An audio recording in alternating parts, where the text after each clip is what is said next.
ចាសួស្តីពុកម៉ែបងប្អូនទាំងអស់គ្នាថ្ងៃនេះដែរនេះខ្ញុំសូមធ្វើការបង្ហាញពីប្រភេទរទេះទឹកអំពៅប្រភេទក្បាលអនាម័យសុវត្ថិភាពចាប្រើជាមួយនឹងម៉ាស៊ីនកាច់សោដេណាហើយក្បាលសុវត្ថិភាពនេះដែរគឺយើងយកទៅប្រើដោយមិនចាំបាច់ភ័យព្រួយបារម្ភខ្លាចចូលដៃអីទេចាព្រោះដោយសារតែប្រឡោះរបស់វាហ្នឹងគឺប្រឡោះទូចយើងអាចសោកបានតែអំពៅទេចាហើយប្រភេទដើមទូចអីគឺយើងអាចដាក់បាន3ដើមអញ្ចឹងណាតោះឥឡូវយើងទៅមើលពីរបៀបប្រើម៉ាស៊ីននេះទាំងអស់គ្នាចាដំបូងឡើយគឺយើងបើកកុងតាក់ពណ៌សនឹងមកកដាលតិចមកហើយដុំកាច់សដេរបស់យើងគឺនៅខាងលើចាយើងកាច់តង់ទី1កាច់បើកកាច់តង់ទី2គឺកាច់ដេតែម្ដងចា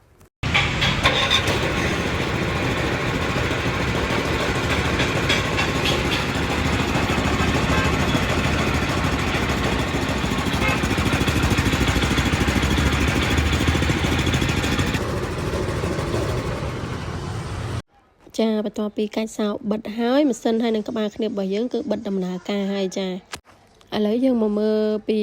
ខាងចំហៀងនេះទៅវិញចាគឺយើងមានប្រើទូកញ្ចក់2ជាន់បែបហ្នឹងចា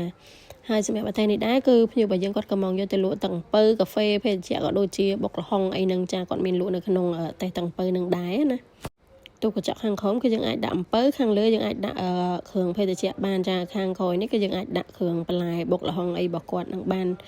ច្រើនមែនតែនចាគាត់តមកខាងក្រោយបន្តិចហ្នឹងដើម្បីដាក់ត្បាល់ដាក់អីបុកល្ហុងចឹងទៅចាតោះឥឡូវយើងទៅមើលខាងក្នុងបន្តិចទៀតទៅចាខាងក្នុងក៏យើងមានបន្លោះមានអីដាក់ធុងតកកដូចតែយើងរត់ដងអញ្ចឹងចាហើយខាងក្នុងនោះក៏មានជើងមួយសម្រាប់ដាក់អាគុយដែរចាហើយសម្រាប់ការរៀបចំអតេទឹកអំពៅមួយឈុតដែលខាងយើងរៀបឲ្យគឺមានថែមជូននៅធុងតកក40លីត្រមួយកាតូសម្រាប់ត្រង់ទឹកអំពៅចំណុះ8លីត្រមួយហើយនឹងតាយ៉ូមួយខ្សែផងដែរចានិយាយរួមទៅគឺបងប្អូនទាំងអស់គ្នាកំងតាមមួយឈុតនឹងយកទៅដល់គឺទិញអំពៅសក់លក់តែម្ដងចាអត់មាននៅរៀបចំអីអញ្ញៃអីទៀតទេគឺខាងយើងបានរៀបចំឲ្យរួចរាល់មកស្អាតតែម្ដងចាដូចបងប្រុសនៅក្នុងវីដេអូនឹងអញ្ចឹងគឺគាត់កំងយកទាំងម៉ូតូនិងរទេះតែម្ដងចាយកទៅដល់គឺដឹងតែទិញអំពៅសក់លក់តែម្ដងចា